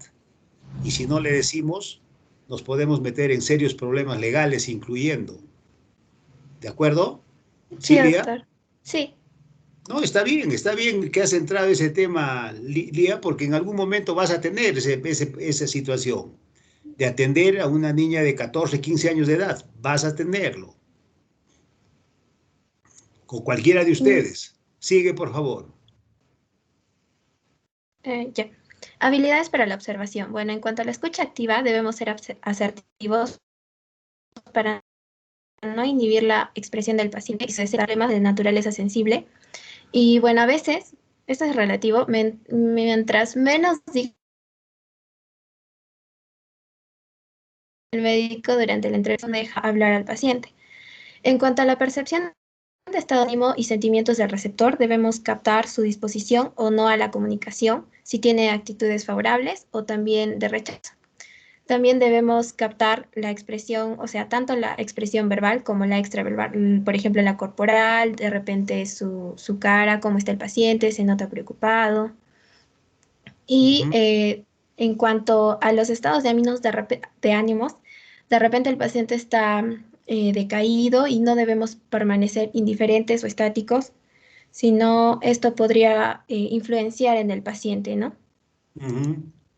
Habilidades para establecer la relación empática. Bueno, la empatía, habilidad de conectarse con el paciente a fin de que seamos capaces de sentir cuánto él siente sin perder nuestra propia identidad. El paciente debe percibir que sus opiniones son tenidas en cuenta, que se le considera y que se le da el lugar merecido. Se deben intercalar periodos de escucha intuitiva con los de pensamiento analítico, de tal forma que ambos procesos se guíen el uno con el otro y viceversa. Acá dice, identificarse emocionalmente con el paciente, pero sin llegar a un comprometimiento afectivo con el mismo. Pues porque esto puede conducir a que aparezcan sentimientos en el mismo médico que pueden destruir el proceso terapéutico y ya, digamos, la entrevista se puede desviar. Además, generalmente para la empatía usamos ciertos comentarios, ¿no? Por ejemplo, comprendo que se siente muy triste por esto, lo entiendo, pero hay que tener cuidado porque a veces los pacientes lo malinterpretan, ¿no? O sea, lo entienden como un insulto o a veces una humillación, ¿no? Y nos pueden responder como, por ejemplo, ¿cómo puede usted saber lo que siente? ¿Alguna vez le ha pasado lo mismo, ¿no? De repente por la situación de enojo, de tristeza. Y bueno, hay que tener cuidado porque de alguna manera nos desestabiliza, ¿no? Acá incluí videos pequeños. Este es de una mala comunicación con el paciente. A ver. Buenos días, doctor. Buenos días. Ah, qué interesante. Por favor. Señorita Torres, 22 años. ¿En qué la puedo ayudar? Bueno, hace unos días tengo un dolor en la zona de abajo. Me agarra, sobre todo cuando voy al baño. Me hice unos exámenes por mi casa. No, no es necesario. Seguramente es una infección urinaria. Dolor, ardor, ¿verdad? Sí, es como si tuviera un... Ah, sí, me imagino. Las infecciones urinarias son muy incómodas, especialmente en mujeres. Pero no se preocupe, no es nada grave. Simplemente usted va a tomar unos antibióticos por una semana y nada de tener relaciones para evitar complicaciones. Si una semana no pasa, regresa. Con esto a farmacia. Buenos días. Vemos claramente que pues el paciente no escuchar los síntomas de la paciente, no le hace preguntas y la paciente también se va molesta y no conforme, ¿no? Porque no la he escuchado. Y en este caso, es los mismos actores, pero es una buena comunicación. A ver. Paciente Torres. Buenos días. Cuénteme, ¿en qué la puedo ayudar? Desde hace unos días tengo una molestia aquí, en la zona de abajo, y me abre, sobre todo cuando voy al baño. ¿Y desde cuándo ha sentido eso? Hace 3 días, más o menos. Empezó con una pequeña molestia, luego empeoró y me abre, sobre todo cuando orino. Es una molestia todo el día. ¿Y has sentido o notado alguna otra cosa a partir de ahí? Bueno, sí, algo de dolor fuerte. Me hice unos exámenes por mi casa.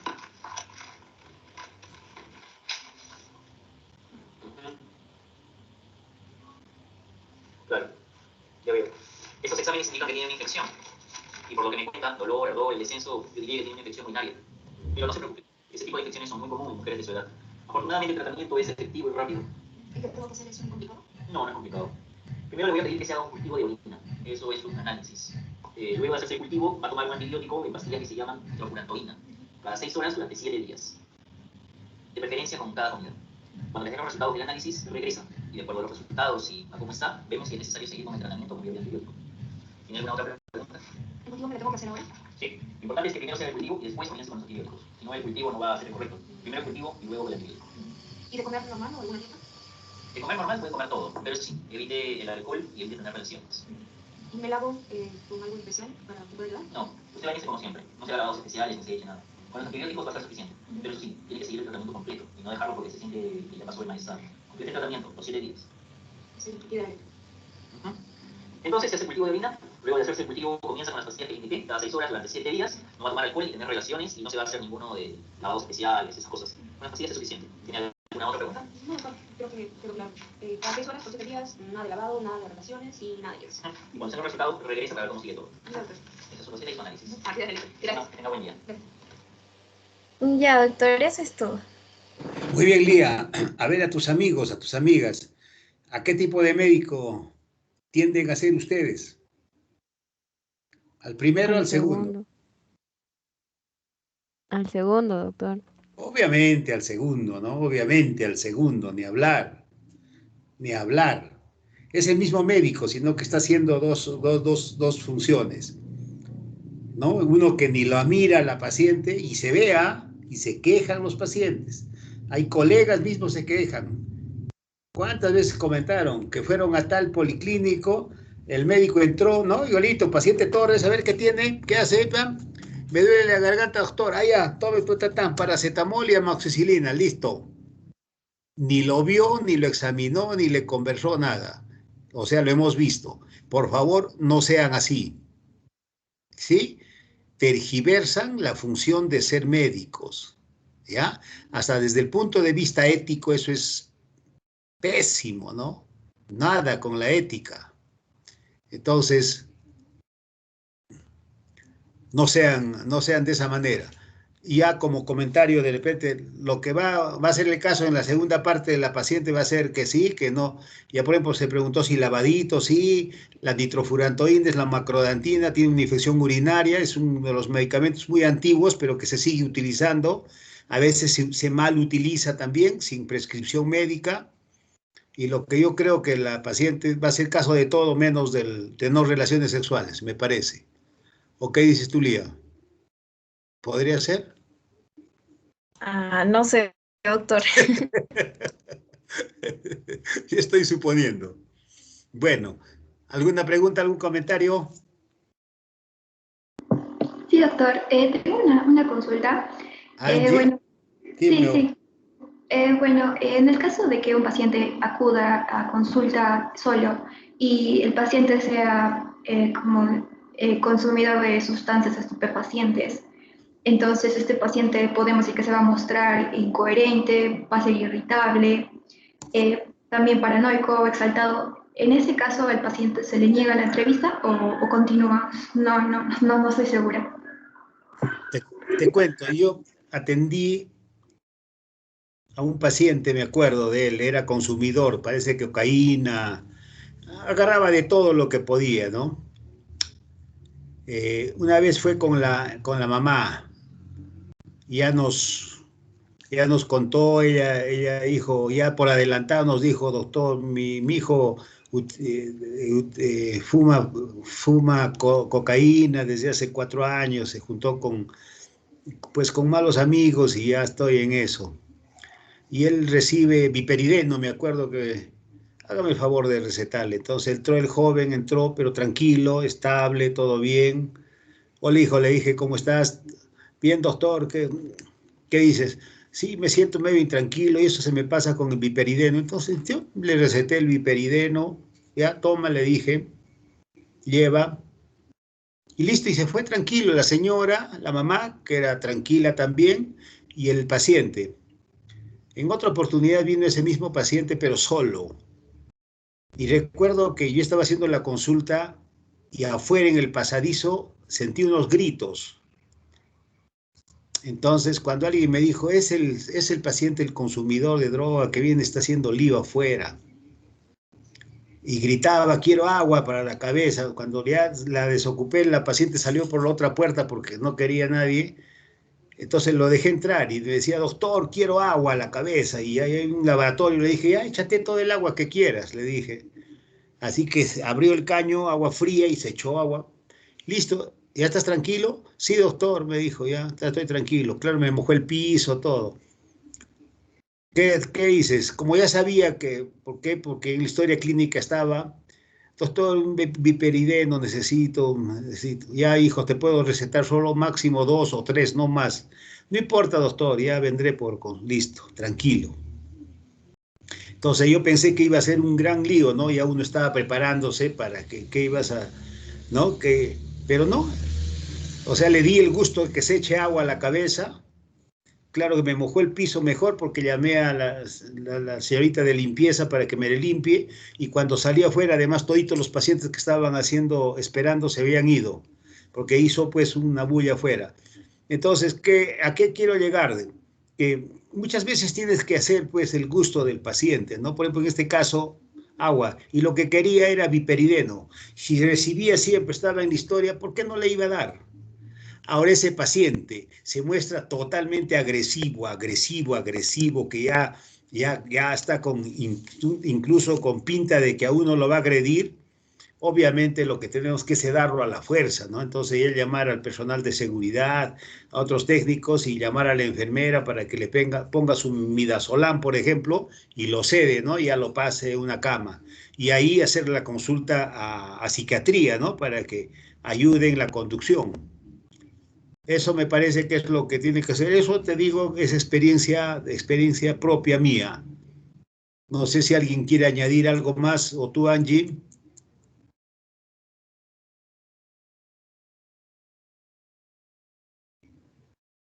¿Sí? Angie. Sí, doctor, está claro. Ya. Muy bien. ¿Seguimos? 2, 4. Seguimos, ¿ya? Porque tenemos 1, 2, 3, 4. 1, 2, 3, 4, 5. ¿Quién entra? ¿Quién ingresa? Yo, doctor. Patricia. Patricia Vidal. A ver. Ahora hemos hablado, no todas las características que me lo han dicho, creo muy bien, las características de la anamnesis, ¿no? Ahora los diferentes tipos que podemos encontrar de pacientes y cómo enfrentamos, a ver, es eso, la idea. ¿Ya, Pati? Avanti. Sí, doctor. Ya, entonces yo les voy a presentar tipos de pacientes. Primero tenemos al paciente ansioso. Primero tenemos que saber que ansiedad va a ser una reacción emocional que se va a producir por la percepción y anticipación de un peligro, una amenaza. Tenemos, por ejemplo, 3 ansiedades, que sería la adaptativa, que se va a referir a un grado de activación normal. O sea, es decir, por ejemplo, un paciente que por primera vez está yendo a un consultorio, está pues ansioso, no sabe qué le van a decir o qué es lo que va a suceder. Luego tenemos la ansiedad media alta, que es la menos adaptativa, es un poquito más que la adaptativa, porque es tan alta que no nos permite utilizar nuestros recursos al 100%. Por ejemplo, entro y qué sé yo, me quedo parado, no me siento, o se me cae alguna de las cosas que traigo en la mano. Por eso me estoy un poco ansioso, pero no es tan alta como para huir de la situación, o sea, como para salir corriendo del consultorio, digamos. Luego tenemos al paciente que va a venir con una ansiedad incapacitante y bloqueante. Estos pacientes, su ansiedad va a ser tan alta que no van a querer entrar al consultorio, van a decir, no, no me importa, así me muera de dolor de estómago, no pienso ir al doctor.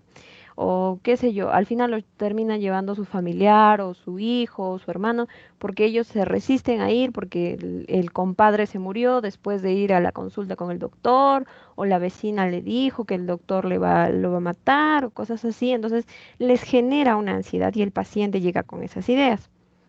Como ¿Cómo está debemos ocurriendo tratar? ahora pues con la COVID, ¿no? Claro, No te justamente llevo con al eso. hospital porque ahí se mueren todos, dicen, ¿no? Claro, justamente con eso es algo típico de estos pacientes y cómo debemos tratarlos. Primero hay que evitar que el paciente no vaya a la consulta, o sea, debemos de tratar que el paciente se sienta cómodo, que tenga la confianza de venir y hablar. Hay que cuidar mucho la comunicación verbal y no verbal, porque tenemos que tener presente que el paciente lo está pasando mal, aunque la situación no lo justifique, o sea, aunque para nosotros sea algo mínimo, para el paciente está siendo algo realmente fuerte, digámoslo así. Y hay que tranquilizarlo pues con palabras y con gestos, ¿no? Señor, estoy aquí para ayudarlo, para escucharle, explicarle qué es lo que estamos haciendo. Luego, tenemos al paciente hipocondríaco. El paciente hipocondríaco, cuando hablamos de hipocondría, nos vamos a referir a la preocupación y el miedo a padecer o incluso la convicción de tener alguna enfermedad grave a partir de la interpretación personal de alguna sensación corporal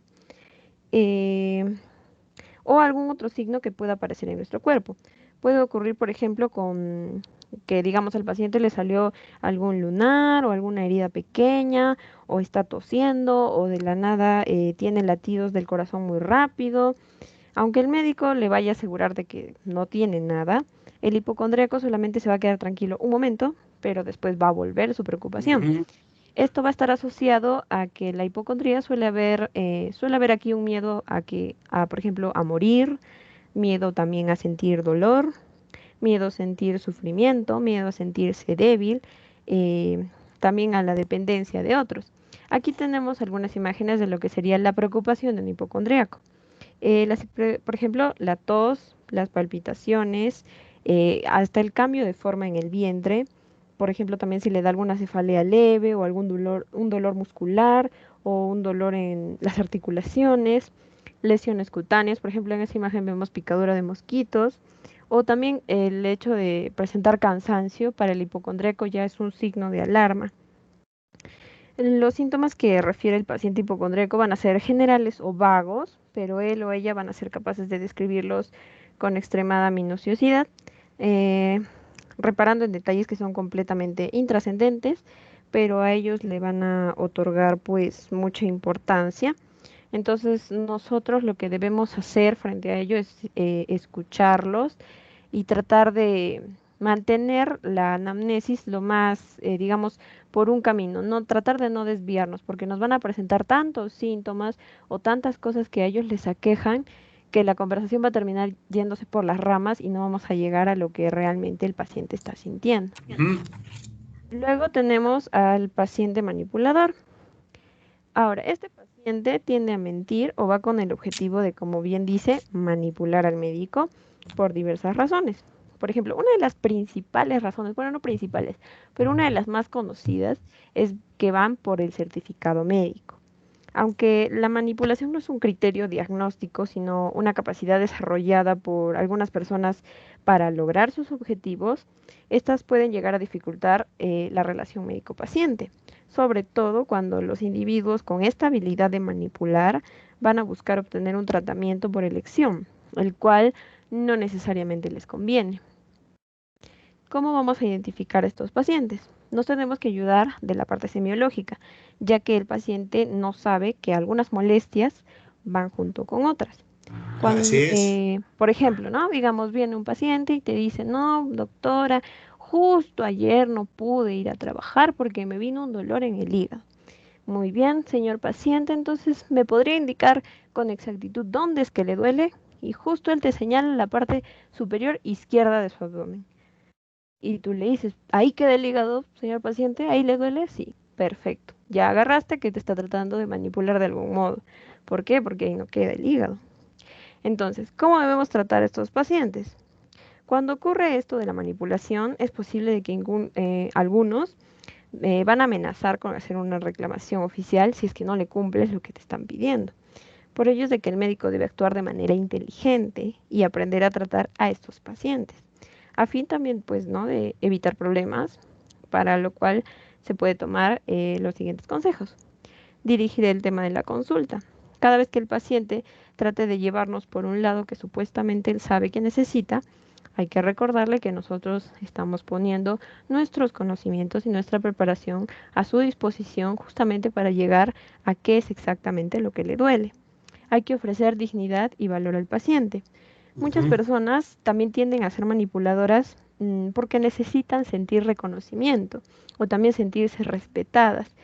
Y para que esto no afecte el acto médico, hay que compartir con el paciente la toma de decisiones, lo cual nos va a permitir, de cierto modo, ganar la confianza, pero también eliminar la tensión que genera la necesidad de manipular de este paciente.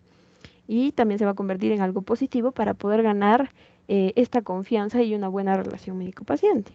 Luego también algo muy importante es no decir no puedo, porque si uno ha hecho lo humanamente posible para que el paciente se sienta satisfecho con el servicio médico, sin comprometer también el ejercicio ético y moral de la profesión, y aún así el paciente sigue exigiendo tratamientos que no necesita, probablemente uno se sienta, ¿no?, tentado a renunciar y decir, ¿sabe qué, señor? Puede retirarse o cosas por el estilo, pero esto se puede interpretar como abandono del paciente. En su lugar, podemos, por ejemplo, argumentar, ¿no?, de que se ha presentado, tenemos una emergencia o tenemos más pacientes que atender y que vamos a entender si el paciente desea pedir una segunda opinión. Luego finalmente tenemos al paciente deprimido. La depresión es un trastorno emocional que nos va a causar un sentimiento de tristeza constante y una pérdida de interés en realizar ciertas actividades. ¿Cómo vamos a identificar a estos pacientes? Por medio de la afasia, por ejemplo, una afasia deprimida, que serían las comisuras bucales dirigidas hacia abajo, ojos encerrados, y también por la dificultad de mantenerse concentrado, porque el paciente está deprimido por algo, entonces en su mente va a estar pensando y repensando, entonces las preguntas que le hagamos probablemente o no las va a responder bien o no las va a escuchar. Y, por ejemplo, participa de la anamnesis con desgano. Como vemos en la imagen, esta señora, por ejemplo, está cabizbaja, no mira al doctor a los ojos, se mira los dedos. En la segunda imagen, aparentemente la paciente está llorando. Y también, si es, digamos, la segunda vez o tercera vez que viene, va a presentar problemas para cumplir anteriores recomendaciones de tratamiento. Lo que se debe hacer con estos pacientes es escucharlos, no interrumpirlos, tener mucho tacto con lo que es la comunicación verbal, decir, por ejemplo, tómese su tiempo, tranquilícese, y así, tener paciencia con estos, valga la redundancia, pacientes, porque realmente es muy difícil, ¿no? El hecho de que no tengan mucha facilidad para mantenerse concentrados mientras le hacemos la anamnesis, pero hay que ser pacientes. Y bueno, esos serían todos los pacientes que les presento el día de hoy. Pati, no cambies esa última diapo, por favor. Ya. Te voy adelantando la pregunta. Me parece que esa paciente está en una depresión de moderada a severa, ¿no es cierto? Ya. Sí. ¿Tu médico internista o médico general o residente o quizás interno, le darías de alta a este paciente? Viendo cómo está en ese estado, la verdad es que Por no. eso está con una depresión, así mirándola, está en una depresión casi severa. Claro, no la daría de alta. Perfecto, Pati. Nunca le den, chicos, nunca le den, nunca den. Están en un centro donde tienen psiquiatría, háganle consulta al psiquiatra. Porque lo más probable es que esa paciente llegue a su casa y va a tratar de autoeliminarse. Y en cierta manera pueden involucrarse en un problema médico legal. Entonces hagan la consulta. Ya si es que no hay psiquiatra, eso es ya problema de la institución, digamos, de la parte administrativa, gerencial, ¿no es cierto? Pero ya, como hemos dicho, se anota, interconsulta a psiquiatría, ¿no? En todo caso, si no hay, lo paso a observación. Le digo, señora, tiene usted que quedarse, con toda seguridad que va a aceptar esa paciente, porque su depresión la va a llevar a eso, va a aceptar. Estos pacientes usualmente no son respondones, lo que necesitan es mucho apoyo, estos pacientes, ¿no? Muy bien, bien. El siguiente, el último, avanzamos. Si hay unas preguntas, lo dejamos para el último. Bien, Pati.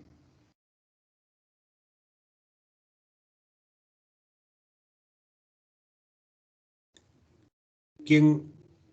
¿Nil? Sí, doctor. A ver, un tema muy, muy, muy interesante. Y ahí con esa figura ya me mataste. A ver, Nil. Muy bien, bueno, después de haber observado ya cómo debemos tratar con los pacientes, viene una parte que implica la parte profesional nuestra, que es cómo abordar el tema de la intimidad física y emocional. Bueno, el personal de salud, el cuerpo médico, desde los inicios, comienzos, desde toda nuestra historia, siempre hemos tenido un trato íntimo con el paciente, con la persona, en todos los aspectos, en el aspecto de su cuerpo, en el psíquico, en su bibliografía, si podríamos decirlo así. En todo caso, entonces, la intimidad y la privacidad cuando recurren a una asistencia sanitaria, son valores que la persona aprecia mucho. El hecho de que una persona asista a una consulta médica pone en vulnerabilidad varios aspectos de su vida, que tal vez ellos prefieran mantenerlo en el anonimato, en la mayor discreción posible. El derecho a la intimidad debe ser preservado desde dos puntos, desde dos aspectos. La confidencialidad a la protección de los datos relativos de la salud del paciente y la protección a la intimidad personal que tiene su punto de partida en la intimidad corporal, en la construcción de los valores y las creencias. Por parte nuestra es una responsabilidad profesional de parte de la persona que la atiende, guardar, cuidar y preservar la información compartida, pues el paciente deposita su confianza en nosotros. Por ejemplo, en cuanto a la intimidad física o corporal, tenemos que respetar estos aspectos. Algunos ejemplos, por ejemplo, hay pacientes que no se sienten cómodos o a gustos estando en un salón abierto. Ellos piden ser atendidos o ser observados en un ambiente cerrado, con ventanas, en el que no se encuentren personas. No lo sé si hay casos en los que, por ejemplo, nosotros como practicantes, hay pacientes que no les gusta ser vistos por nosotros, que no les gusta ser objetos de observación y piden ser simplemente tratados por el personal médico y no con practicantes, porque sienten que se está violando parte de la confidencialidad. Ahora, la información obtenida debe ser tratada con seriedad y responsabilidad por parte nuestra, y debemos custodiar la historia clínica, debemos manejarla con cautela y con cuidado. Sería una irresponsabilidad nuestra perder ese tipo de información, pues en ella podemos encontrar direcciones, DNI, datos fundamentales o datos muy importantes, teléfono número celular y entre otras cosas. Y hay pacientes que se sienten vulnerables porque tienen que mantener una imagen pública y una imagen social. Entonces debemos tener mucho cuidado al momento de divulgar este tipo de informaciones. Se debe divulgar información que sea necesaria para el tratamiento del paciente, datos muy puntuales, más no otro tipo de datos, ni como manera de tema de conversación. Por ejemplo, hay temas un poco tabús aquí en el Perú, ¿no? El Perú, bueno, es un país bastante conservador, entonces el tema de la sexualidad, el tema de la orientación sexual son bastante comprometedores, si se podría decir, y deben ser tratados con pinza. Por ejemplo, preguntas como cuándo inició la vida sexual o la cantidad de parejas sexuales que tiene o qué tipo de preferencias sexuales tiene el paciente deben ser tratados con bastante cuidado. Un mal tratado, un mal llevado de este aspecto de la historia médica, de la historia clínica, pueden llevar a que el paciente desconfíe del personal de salud y en alguna próxima, revisión médica, consulta, el paciente puede ser desconfiado y no puede presentar la misma disponibilidad que fue en la primera vez. Y bueno, en la parte emocional, debemos tener mucho cuidado al momento de brindarle información, o bueno, de responder ciertas dudas de los pacientes, ¿no? Debemos, desde el punto de saber tratarlos, tranquilizarlos y reconfortarlos, al mismo tiempo tenemos que ser de la misma manera empática al momento de compartir resultados, no sé, hay muchas noticias que deben ser tratadas con suma delicadeza. Eso es todo por mi parte, doctor. Gracias. Bien, Neil. Ese rechazo que has dicho a los practicantes, eso lo vamos a ver mañana en la primera exposición, lo completamos un poco más. Pero has tocado pues uno de los temas más sensibles, ¿no? Y más quizás difíciles, ¿no?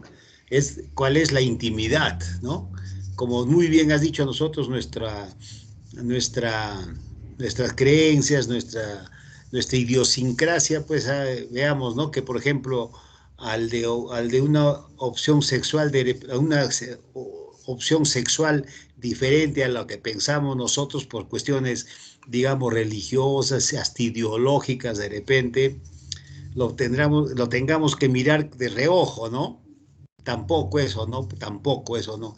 Yo no estoy completamente de acuerdo, pero sí respeto la manera de pensar del homosexual, de la lesbiana, del trans, en fin, ¿no? Total, él es su cuerpo y él puede hacer lo que desee con su cuerpo, ¿no? Y como médicos creo que a pesar de, como te digo, que haya ese componente hasta religioso, tenemos que respetar. Tenemos que respetar su manera. Es obligación, sí, de nosotros, no del paciente cambiar de opinión, no. El paciente, nosotros cambiar nuestra opinión y atender, ¿no? O sea, nosotros atendemos sin medir la raza, sexo, posición económica, ¿no? Situación económica y también ideológica actualmente que estamos en esta lucha tan terrible en las elecciones, y la opción sexual, ¿no? Que es muy importante. La religiosa también. Van a venir gente que no calza con nuestra religión, pero es obligación de nosotros escucharlos y atenderlos. ¿Algún comentario? Doctor, disculpe una pregunta. Dime. Con lo que usted estaba diciendo, enfocado a lo que era la vestimenta y todo eso, en cuanto a no sé, un doctor que, por ejemplo, una persona que tiene tatuajes y todo eso, un médico, o sea, ¿usted cree que es así de mal visto? ¿O cree que uno debe tapárselos para no generar desconfianza con el paciente o cosas así? El tatuaje que lo podemos ver en un caso es del médico, el residente, o quizás del estudiante, que lo tenga en los brazos, ¿no? Porque bien difícil que lo muestre si tienen el pecho, si tienen las piernas, ¿no? Bien difícil, porque no va a ir con pantalón corto, ¿no? Ahora, un tatuaje en la cara que venga, no me parece, ¿no? Me parece está descabellado, porque incluso al paciente puedes asustarlo, ¿no? Si es un niño lo vas a asustar, me parece. Pero es actual, eso no sé. ¿Qué dices tú, Rosa? Yo te haría la contrapregunta. Sí, doctor, o sea, yo diría, sí, más que todo en las manos, así, ¿no? Como son partes que normalmente uno se hace, ¿no? Y que son más notorias y esas. Y que no sean exageradas, pues, ¿no, Rosa? Ah, sí, doctor, eso sí. Porque hay tatuajes bonitos, interesantes, bien hechecitos. He visto yo colegas, sobre todo las jóvenes, los que han entrado ahora último a emergencia, que han sido alumnos de la Católica. Les veo, ¿no? Por alguna razón, en la manito o en el hombro, cuando están ahí que se van con manga cero. Es hasta agradable a la vista, me parece. Yo les haría una pregunta, por ejemplo, joyas, aretes, por ejemplo, aretes descomunal que chorrea hasta el cuello, joyas en las manos, por ejemplo, reloj, ¿qué les parece? A ver, ¿algún comentario? Doctor, creo que no. O sea, por ejemplo, ahora en casos de COVID, creo que no se permite que lleven, digamos, que pulseras, relojes, esas cosas por el hecho de que se contaminan. Sí, así es, así es. Porque cualquiera de esas cosas pueden ser fómites, ¿no es cierto? O sea, que transmitan, ¿no? Pero superar esto cuando espero que ya sea pronto, pero, por ejemplo, vi a una colega que iba en las manos, en los 5 dedos de cada mano iban con sus anillos. ¿Les parece? Pati. Quizá debería ir Creo que de una no. forma más moderada. me acuerdo que fue una colega a rotar por emergencia y entramos a shock trauma. Y a mí me parecía, pues, ¿no? Porque tenía que ponerse guantes, tenía que lavarse las manos, y hasta que esté sacándose los 3 o 4 o 5 anillos que tenía, le incomodaba, ¿no? Le incomodaba, o sea, la incomodidad misma, con temor a que estos anillos se caigan al water y se los lleve, ¿no? Entonces, claro, si tienen un anillo de compromiso, una alianza matrimonial, bueno, también es peligroso porque se lavan la mano ahora que hay que lavarse cada rato, de repente en eso se le va, se le va, ¿no? Entonces, pero sí un reloj, ¿no? Y quizás el celular, y como alguien lo dijo, de repente en silencio, pues me ponen o vibración nada más, ¿no? Para que no interrumpa el momento de la consulta. Todo eso es de ahora, pues, ¿no? Eso es de ahora, desde los scrap, todas esas cosas, celular. Lo que sí, por ejemplo, no aceptaría, y no he visto para qué, hasta que terminó, hasta que comenzó la cuarentena, ya no es cuarentena, ¿no? Ya es añena, ¿no? Ya es, pues no vi que vayan alumnos, por ejemplo, con, ¿qué se llaman? Piercing, ¿no? Los piercing en la nariz, en la cara, en la mejilla, no he visto, no vi. Y no hubiese querido realmente eso, no sé qué les parece. Eso es actual. Ahora no tienen oportunidad de ver colegas, pero sí hemos visto yendo a la universidad alumnas que van o alumnos que van con esas situaciones, ¿no? Con piercing en la cara, en los diferentes sitios donde, usted sabe mejor que yo dónde se colocan, en la lengua inclusive. Yo no sé cómo soportan eso en la lengua, yo no sé. Pero no me parece a mí, no me parece. El reloj sí, pues tienen que llevar su reloj porque es un instrumento que les sirve como un pulsoxímetro. He visto que hay relojes que tienen hasta función de pulsoxímetro en la propaganda en la tele, pero todas esas cosas, ¿no? Que son de ahora y que de repente eso se va a hacer más ostensible o qué moda vendrá posteriormente, yo no sé, no sé. Ya ustedes ya trabajarán en ese momento. Doctor, y en el caso de los cabellos teñidos, colores fantasía, ¿está bien o ya es prohibido? No, igualito, como les decía, el gran porcentaje de damas, de médicos, incluso residentes, se tiñen. Unas veces vienen de negrito, otras veces vienen con sus, ¿qué se llama? Sus chorreaditos, esas cosas que son hasta agradables a la vista, ¿no? No me parece nada. Lo que sí que me venga pues con unos cabellos de ahí azules intensamente ¿no? O un rubio pero intensísimo, como se ponen los futbolistas, han visto, ¿no? A mí me parece exagerado, ¿no? Todo bonito. Hay gran porcentaje de las damas se ponen. Y mis colegas yo sé que se tiñen, yo sé que se pintan y van bien bonito incluso arregladitas muy bien de la cara, hay mucha gente. Y entre ellas mismo dicen, ¿no? Nosotros nos estimamos, pues, bien, viven ¿qué se llama eso? Su presentación. Y van bien arregladitas, bien pintaditas, bien, ¿no? Incluso con su maquillajito bonito, bien puesto. Creo que eso nada tiene que ser. Pero lo exagerado que me venga con un color de esos llamativazos. Sí vi alguna vez a un médico que ahora creo me parece cirujano de cabeza y cuello. Era de ese grupo que andaba con botas, después con unas cosas no sé que ustedes saben eso bien, con alambres que se ponían unas correas, no sé qué grupo era, que me dijeron, no recuerdo. Pero ya después al último la vi muy cambiada, había cambiado. Iba siempre así vestida, pero ya no tan estrambóticamente como en las primeras veces. Parece que ya maduró un poquito, terminó su residencia, ahora es asistente en el HNCASE. Muy bien.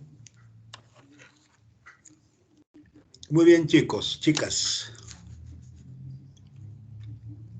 se habrán dado cuenta que ustedes con sus preguntas, con sus aclaraciones, mejoran las exposiciones. Y en general han estado muy bien las exposiciones. Creo que se cumple en cierta medida lo que les dije, hacer un viaje ficticio.